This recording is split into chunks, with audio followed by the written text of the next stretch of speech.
Splorin! Over the past several years, the Orlando tourism industry has been consistent about only one thing: being inconsistent. For better or worse, not much stays the same in a city that depends so heavily on bringing the latest and the greatest in thrills and spectacles to the public that is eager for fresh entertainment. Recently, Universal Orlando, also known as Universal Studios Florida throughout the years, has doubled down on the philosophy of out with the old and in with the new, replacing some of the world's most iconic attractions and intellectual properties with new experiences that are more modern and relevant. Well, at least theoretically more modern and relevant. While most of the theme parks that dot the landscape across the country have a rather unfortunate habit of trying to make the public forget about their pasts, Universal has learned the benefit of acknowledging their rich history, and in many cases, showcasing it. Over the past few years, one of Universal's most popular attractions hasn't even been an attraction, but rather a store. Well, that's not really correct either, is it? It's more of a series of stores.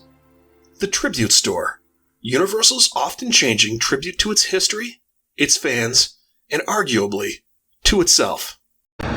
Forgive me, where are my manners? I'm being rude. My name is Ryan, I am your host, and it would be my pleasure to invite you to join us today as we do just a little sport.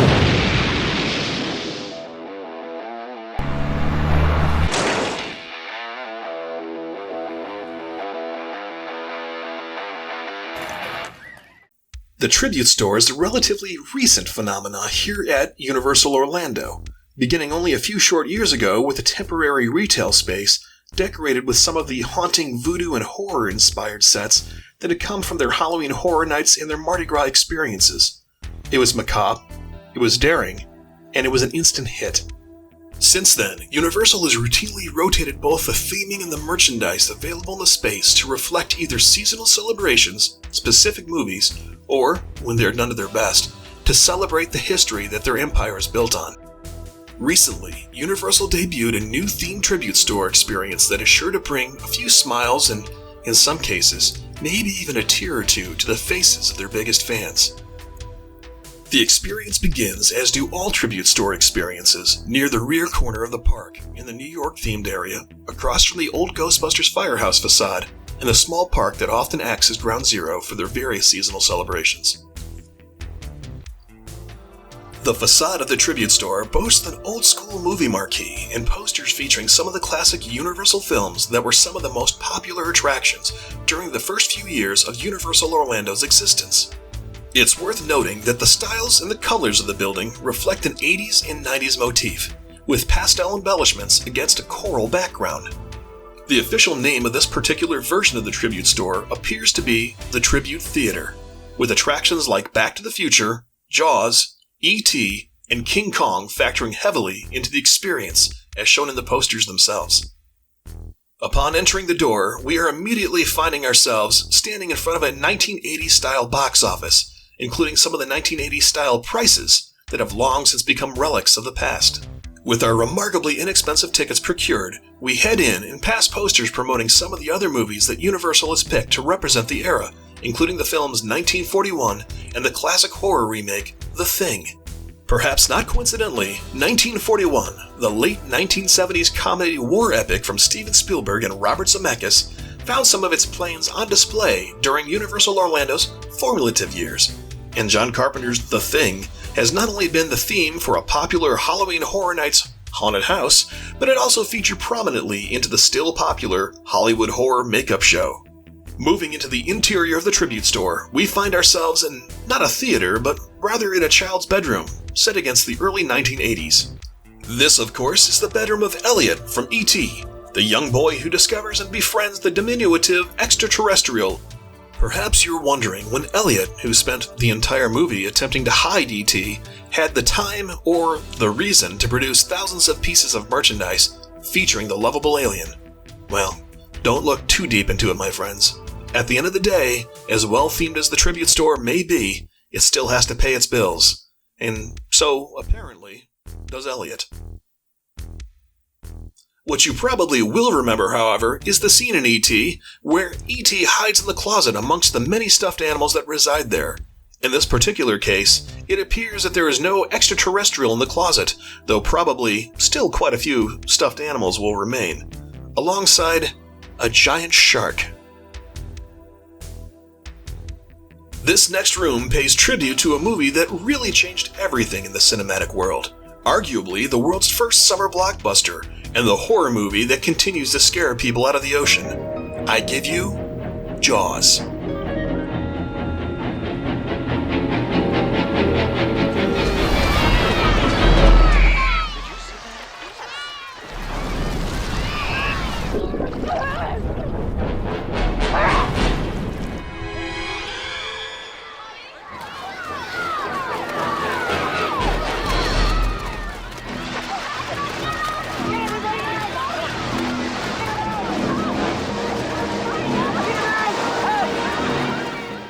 Themed to the rough and tumble Quint's Amity Marine Workshop, you could almost smell the seawater and charred fish guts from the Spielberg classic.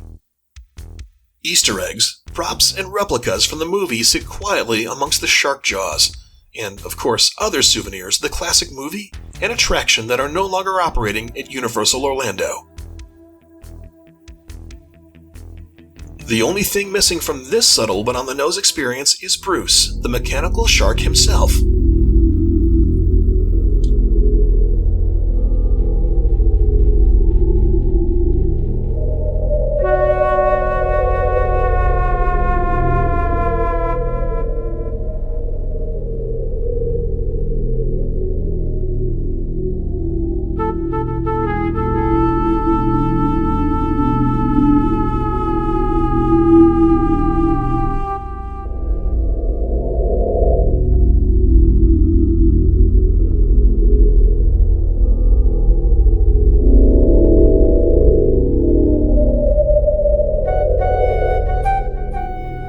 Leaving the dingy warehouse, we find ourselves back in the halls of the theater, flanked by a series of movie posters once again. Halloween 2, a nod to a popular Halloween Horror Nights attraction. American Graffiti, the George Lucas cult classic and inspiration for the popular Universal's Mel's Drive-In Restaurant. The Blues Brothers, who continue to perform most days in the present. Conan the Barbarian, which was the namesake of a classic Universal Hollywood stage show, alongside other 80s favorites like Flash Gordon, The Breakfast Club, Weird Science, and the legendary Back to the Future, which, coincidentally, is our next focus. Wait, Scott! What? Stepping into Theater 3, we find ourselves transported to Hill Valley, California. The year is 1985. Ronald Reagan, the actor, is the president, and we are standing in a cluttered laboratory of Dr. Emmett Brown. Great Scott! All around the laboratory, various clocks in various styles are set to various time zones. Handwritten notes stuffed in between, on top of, and even inside of various pieces of equipment, and photos haphazardly line the walls. In the center of the room is the 1950s model of downtown Hill Valley that Doc used to simulate his famous time machine return to 1985.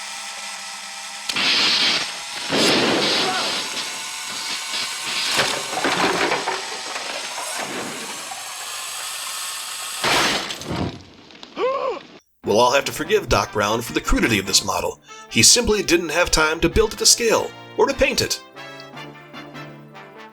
Monopolizing most of the space in the room and the attention of the very many visitors to the lab is the giant amplifier that one young Martin McFly would soon plug into and subsequently destroy half of the lab with the ensuing sonic blast.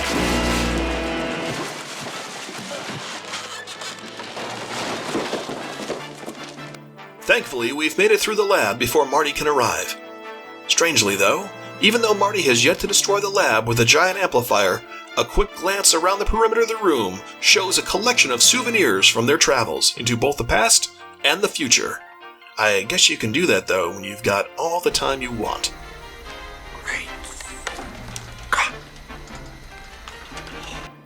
Stepping outside of the door of Doc's lab, we find ourselves returned to the nostalgic theater once again, this time standing directly in front of a concession stand.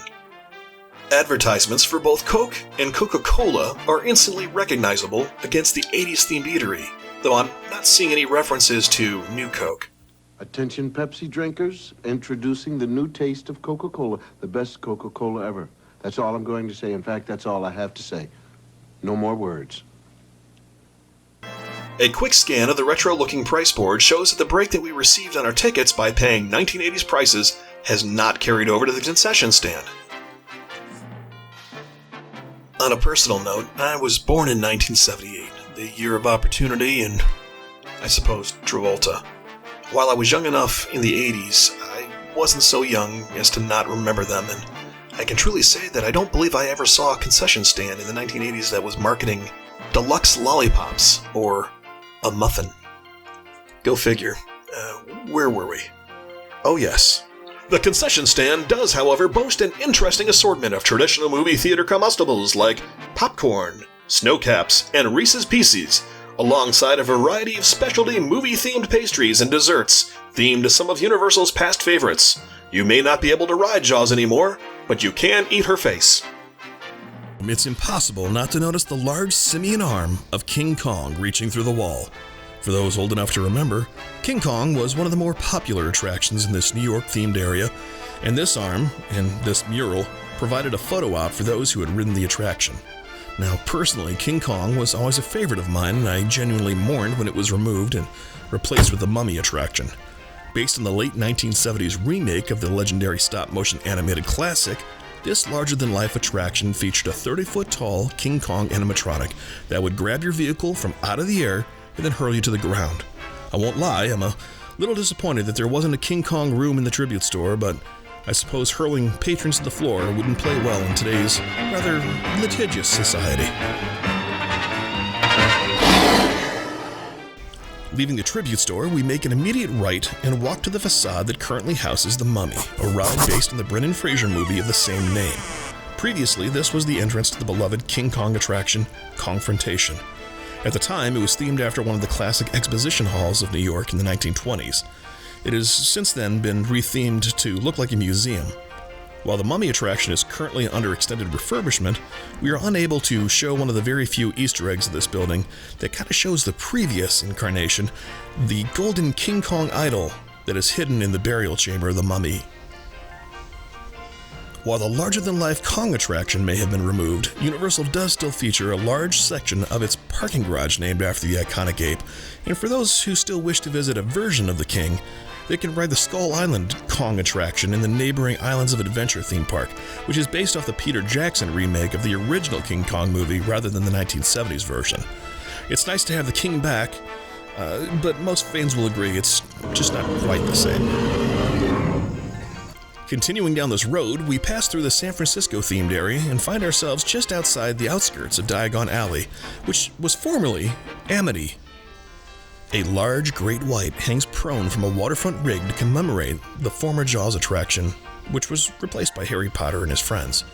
But there are still other reminders of the great white inside Diagon Alley, including this album, a reference to a conversation with Quint in the 1970s classic, as well as these large mandibles that peek out at visitors from the display window within the themed area. It is, in my opinion, a fitting tribute to the great white. Moving across the bridge that spans the center of the lake, we find ourselves in Springfield, home of America's longest-running sitcom, The Simpsons. Looming large over Springfield is the facade of the Simpsons ride, themed towards the fictional Krusty Land theme park. But well before this area was taken over by the world's most beloved four-fingered yellow family, this was the Institute of Future Technology, a large building that housed the Back to the Future attraction, considered to be one of the most technologically advanced attractions of its time, and easily the most elaborate simulator ride that had ever been seen. As a little wink to Back to the Future fans, the creators of The Simpsons acknowledged the previous attraction by creating an elaborate backstory as to how Krusty Land came into existence, a story that involves Simpsons' favorite Professor Frink accidentally causing the financial ruin of his hero Dr. Emmett Brown, forcing Doc to sell the property that housed the Institute to Krusty, who promptly bulldozed it and built his dangerous and decrepit theme park over the ruins.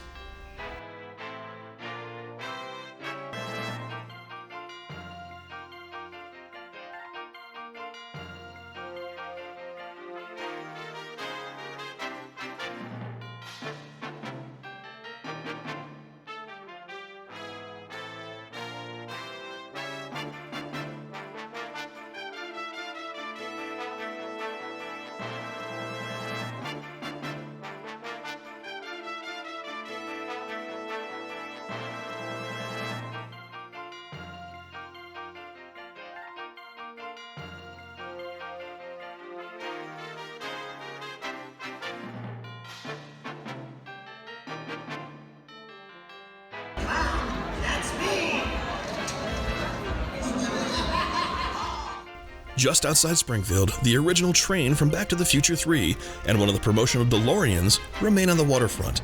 Acknowledgement that Back to the Future will always play an integral part in Universal Orlando.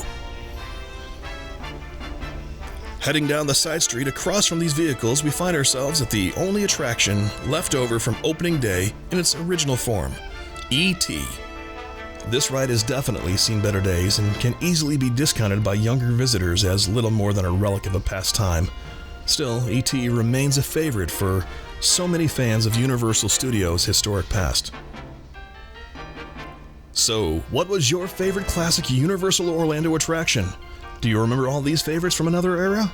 Let us know in the comments below, and then join us next time as we do Just a Little Splorin'.